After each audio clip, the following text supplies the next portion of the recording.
Yeah, we think so. Images from NASA have reported that these gains have been really significant.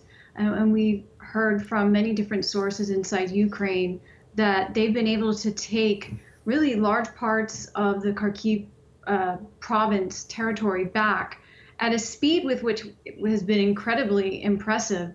There's different reports on how many cities and villages have been taken. I've heard upwards of 30 to 40. But this has even been reported on Russian news. So I think it's safe to say that the Ukrainians have made very significant gains. In terms of how things have been unfolding over the last 6 months, how big a turning point is this for Ukrainian forces? Well, it is a pretty significant turning point because now they're able to show the Russians that they're able to take back such significant territory, and they're also able to cut off their supply lines. The war had been going on pretty intensely in the south in Kherson. That forced the Russians to divert their forces there. And then they were weaker in the Kharkiv province. And then the Ukrainians have been able to take advantage of the numerous weapons that the West has been supplying and just pursue this really remarkable counteroffensive and liberate all of these villages and cities. So right now, Ukrainian morale is up. They're feeling really good about their prospects for taking back more territory. And the Russians, meanwhile, are completely deflated. They feel defeated. They're already dealing with low morale as it was. So this seems to be a turning point. That doesn't mean that the war is going to end anytime soon, but it does seem likely that the Ukrainians are going to be able to take back a lot of the territory that wasn't in the Donbass region that the Russians had seized. Now, Russia has since targeted infrastructure in central and eastern Ukraine. Are we likely to see this stepped up?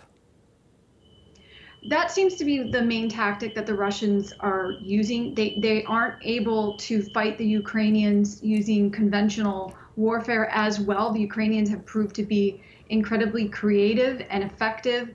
As I mentioned, having much better training and morale. And so what that means is the Russians engage in hybrid warfare in almost like terror activities because they have nothing else that they can really do. And so I think we're going to see these types of attacks continue. Now, Ukraine has shut down the last reactor at the Zaporizhzhia nuclear plant.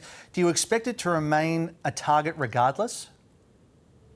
It could, and that's just something that is hard to predict because we don't know what Putin is going to do, and he seems to be willing to take huge risks in this war, particularly because it's not going well, and this is an area that's going to attract a lot of international attention. I mean, just turning back to how badly things are going, even in the Donbass region, the Russians are actually worse off than they were before in some respects. So I think you're going to see these non-conventional types of attacks and threats being used by Putin and the Russians in order to gain some kind of footing here.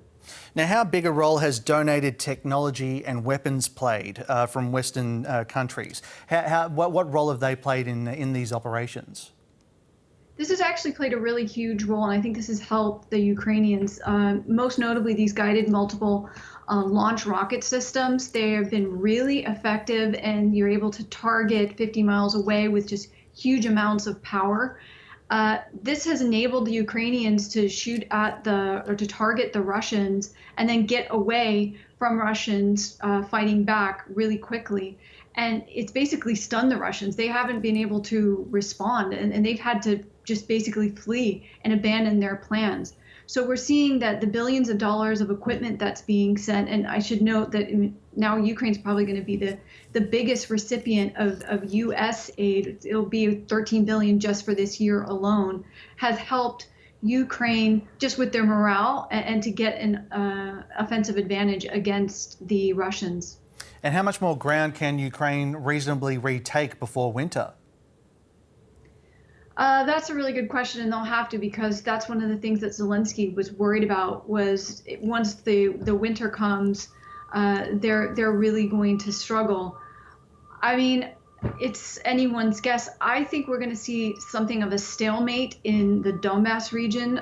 I don't see that conflict ending anytime soon, but I think they could make some significant gains around Kherson in the south. They've already been motivated by what's happened in Kharkiv. And so I think that's the next area where we might see some important gains for the Ukrainians. Professor Natasha Lindstaedt, we always appreciate your analysis. Thank you. Thanks for having me.